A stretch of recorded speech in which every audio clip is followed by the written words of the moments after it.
Good dawning. This is Richard of Ireland. Welcome to my world. Happy Bloomsday 2012. Today's dialogue is entitled Anxieties of High Priest Joyce. 'Tis yes a tall order to be saying that the sweet williams are in full bloom in the height of December when we consider the first things happening to the devastated text. I've a telling to tell to you that if you're with letting yourself be tuned to the Master, it will benefit you 100-fold over whatever it is you're now doing. I need you to stop writing, stop composing, and to walk away from it all, for you're eclipsing my view to be viewed. James, I've no intention to be eclipsing you or any other writer, any other poet or philosopher of old come into new in the Irish sphere or in the world about. Stop now, I'm telling you, for you're making a professional writer like myself look amateurish when it's you in all your naivete are the true amateur. Go away from the scene of the horizon, for I've a glory of 1,000 years to be red-carpeted fully rolling forth. There's not an academic on the planet who won't in scores of decades still want to delve into my works. My complete oeuvre, my Dubliners, my portrait of the artist as a young man, my Ulysses, my Finnegan's Wake, my 3 books of poetry, my play, my journalism, and my letters. James, I'm not interested in getting in your way. All I want to do is to be let express my points of view, and in a style and fashion delighting to my own pleasing. You may be saying that and thinking it to so be, but from where I'm sitting you're a nobody, an uninvited guest from beyond the pale, amongst the men of that county Cork, a pretender philosopher of the southern Arcadia. Self-originators like yourself are not comparable nor compatible to true self-originators like me myself. We are the authentic, for where we've been published. There's the bottom line of the difference, and set solidly in stone it is I'm saying to you to see Culshee. James, the fields are wide, and wide beyond width. There's plenty of room for us both, and many the more besides to give expression to our arts, to our hearts. No, you don't know who you are. How so is your meaning, James? Have you felt yourself ever to be someone else? Day nightly, I'm many different selves of myself. I don't mean that at all now in the walking through of it.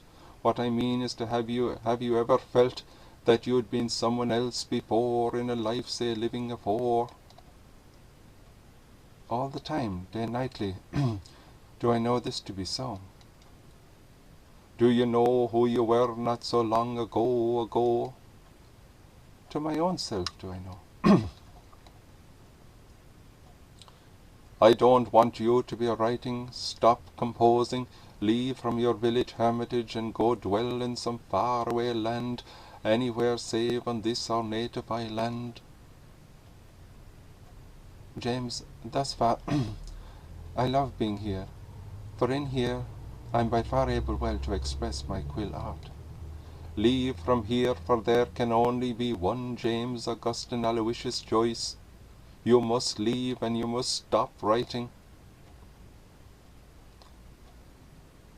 James, whoever I've been in a life afore times, many the over I am who I am today. I'm Richard Joseph McSweeney, and nobody else. And yes, true it is I'm not traditionally published. Rather am I 7 times 7 published, with the more hopefully to come into existence.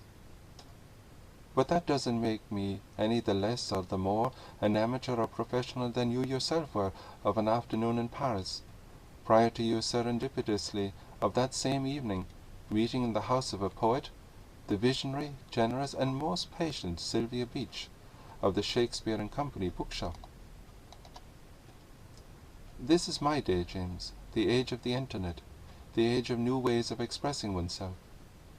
The old criteria have all but fallen away, and the new one is ever emerging and evolving, evolving and emerging.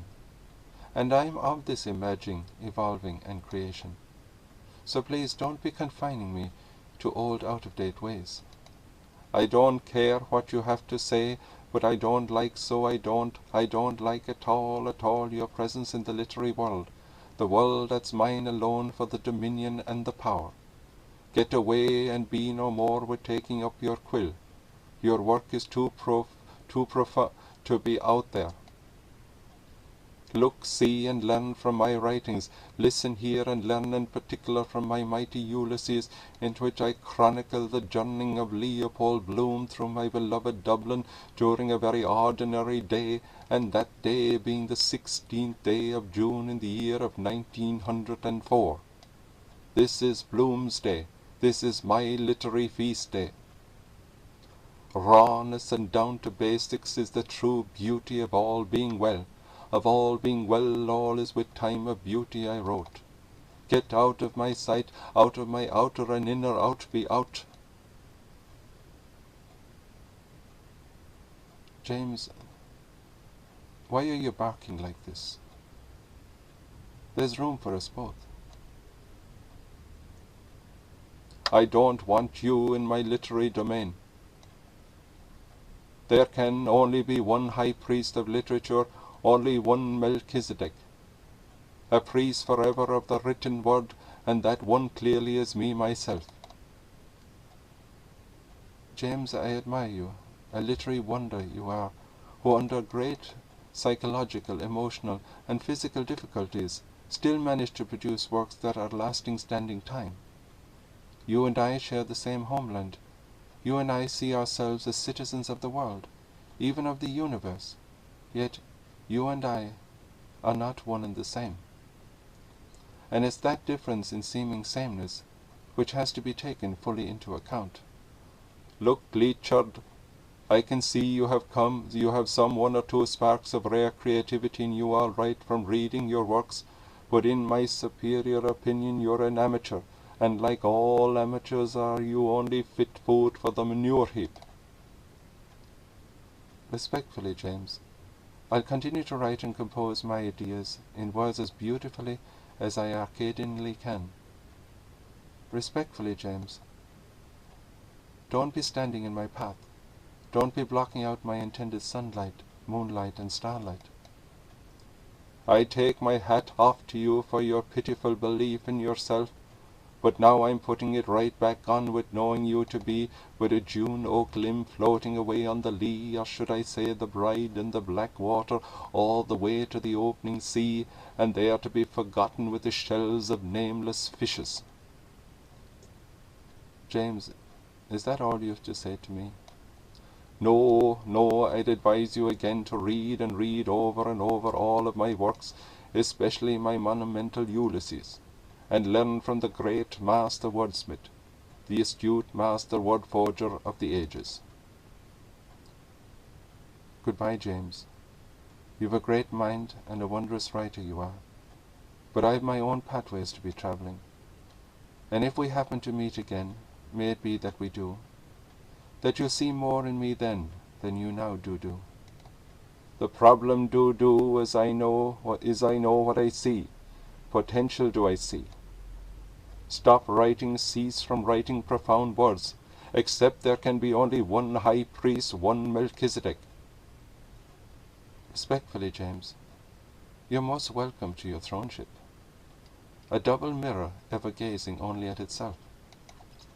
'Tis a day to be bloomin' making hay with some colleen, for listening to you, Leechard, is making me want to bury myself loin deep in any Olivia Prorabella at all. Goodbye, James. You and I are not the same.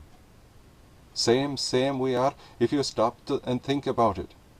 No, James, I am who I am, and who I am becoming, and you were who you were, and will be who you will be through your admirable writings, and the endless research being done on them by Brights of this in the coming ages, and in the coming ages.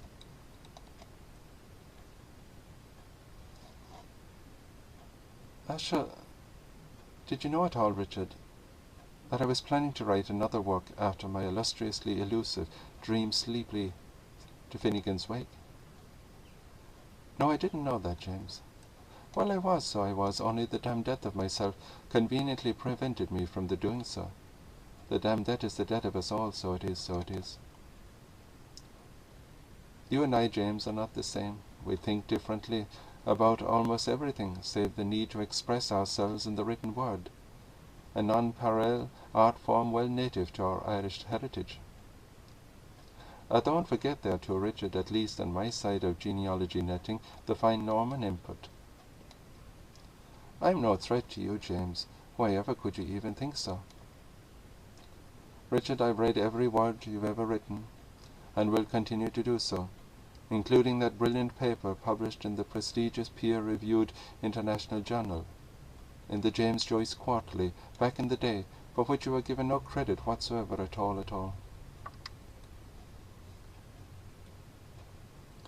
Clearly it was penned by you, I could see, while by another cunningly authored it was, I could see. Deep well indeed was your understanding of my epoch-making Ulysses. Namely, your grasp of the final yes was most impressive. That deliberate forgetfulness can be viewed as a bit akin to the Mary Haskell and Khalil Gibran situation with respect to his helpful manual on how to live morally, The Prophet. Homer's The Odyssey, James, having been musefully doubled in, is anything different, I suppose? Now, Richard, different, musically very different. Granted that, James, but still and all like. Still and all like, Richard, there's much of mine in your own. Perhaps, James, by my unconscious there was its own, and not to my intention known, yet howsoever, well there does it grow, making for itself a homely home. Each day throughout the week do I anxiously wait about here on this beam up behind you, and to your right as to read your latest poetic dialogue, as to see, find if I can, recognize myself all over anew. Richard, the beauty and the height, depth of your writings are clearly of a secret realm of knowledge. With reflecting on them for hours, don't I be worrying myself into all sorts of scenarios, and the like, alike. No need to be worrying yourself, James, for I am but a somebody to myself, a somebody to a precious few, and to the greater world, and for the extreme part, do I exist alone in the invisible, and in the inaudible. So enjoy being high priest, James. I will, Richard, so I will. Then, James, all's well now, isn't it, that ends well with a new beginning? Yes, 'tis.